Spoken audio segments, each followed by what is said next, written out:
Nobody can do that but her.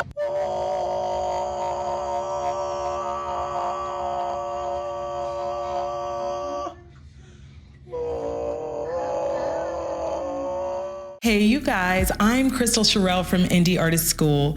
Welcome to the Singer's Arsenal.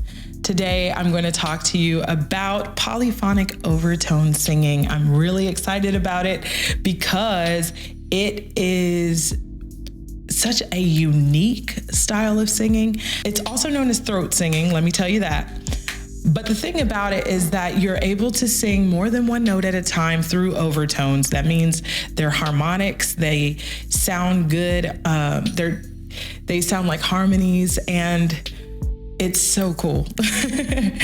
I was inspired personally by Lalah Hathaway, and I also did some research into the origins of throat singing or polyphonic overtone singing. You'll see those terms used interchangeably. And what I noticed is that there are a few locations that this exists in, but the main two are the Xhosa people in South Africa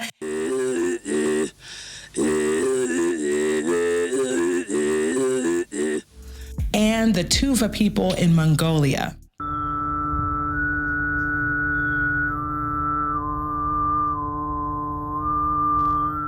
And they do it in a different style. I noticed that the Xhosa people of South Africa really do that guttural overtone split, and it's a root of a lot of the style that I'm doing. And then the Mongolian people do it as well, but they do a lot of circular breathing, so it seems like they never stop breathing, which I'm also fascinated by, but we're not talking about that right now.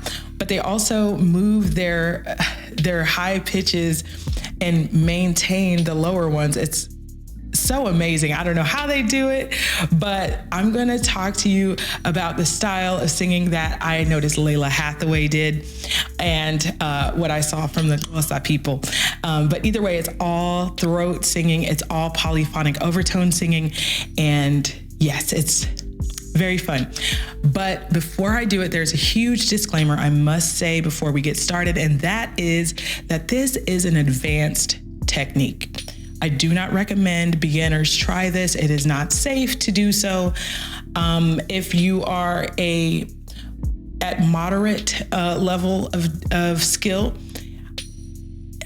it depends on in which ways you're moderate, okay? I'm gonna tell you some prerequisites that are required for you to do this well and safely. It is pretty important that you are focusing more on your breath support, making sure that you have full breath support and you know how to breathe from your diaphragm first. If you don't even understand what that is, everything I'm about to tell you coming up next is going to be 10 times harder and you're going to be more likely to strain, okay? So making sure that you know how to isolate your diaphragm is important. Not using the chest or shoulders. And now I'm not going to teach you how to breathe from your diaphragm in this video, but if that is something you want to learn, go ahead and watch my Singing 101 video. Now, the second thing that's important for you to be able to do this technique is to have a pretty wide vocal range. It doesn't have to be drastic. It's also important that you have control of those notes so that you can sing them without straining, so that when you do polyphonic overtone singing, that your notes sound clear and crisp for the most part, okay? And you don't have to strain to get them. You'll notice me saying that several times. Okay, now the third thing, and this is very important, is to be able to turn on and turn off vocal fry and have control with that. You'll notice that is the crux of polyphonic singing. Whether you can growl, whether you know how to get raspy on command, or anything like that is pretty good. So we're gonna start with that right now. Let's assume that you already have the foundation of singing laid out pretty well, and that you don't have tension when you sing through any parts of your voice, and you have pretty good pitch control and dynamic control and all that. Let's just say that you already got those things. Then you're ready for this part. So the first thing that is important, like I said, is controlling your growl. The growl is that throat guttural sound that makes throat singing. So in order to do this, I want you to lean into that sound and feeling, okay? Now, in the beginning, you're just gonna try to do it unpitched, okay? So you're just focused on being able to do that sound, period. It's by starting with a hard onset like but not pushing as hard at the beginning and letting it relax, like that. Can you do that? Try again. All right, once you can do that unpitched, the second step is to put a pitch in it, okay? So we're gonna try to sing through that sound, okay? So now let's do a sound. I recommend you start kind of low, maybe mixed voice or chest voice, okay? So something that helps is to say oh, and to lean your neck backwards just a little bit to get a little bit of a larynx drop. Like that. If you can do that, that's good.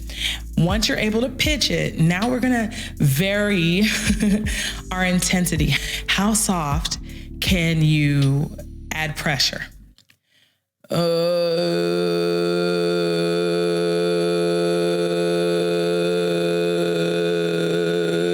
We'll try another one.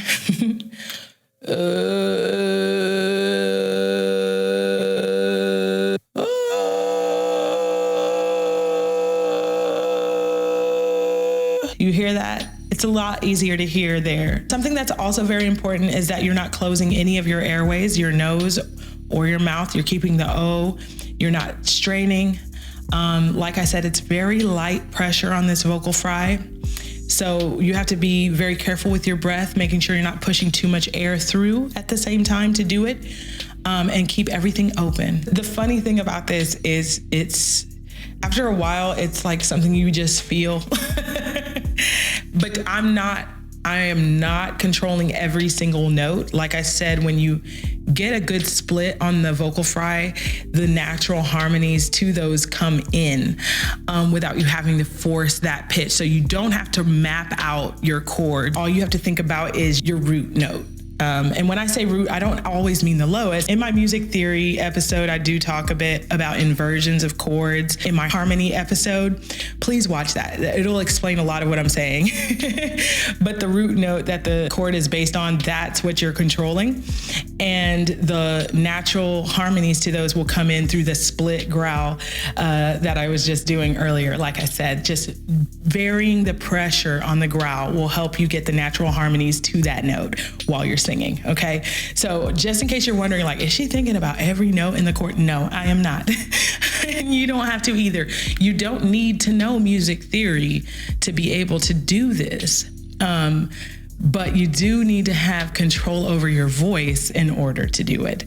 At least that's my understanding of it so far. If I learn something else about it in the near future, I'll keep you updated.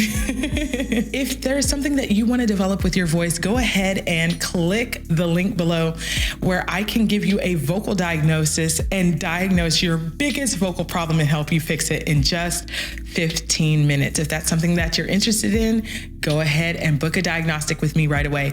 Also, if you're interested in joining my 6-month R&B singing success program, go ahead and start with the vocal diagnostic. You can go to indieartistschool.com to learn more about it there as well. Until next time, you guys, happy singing.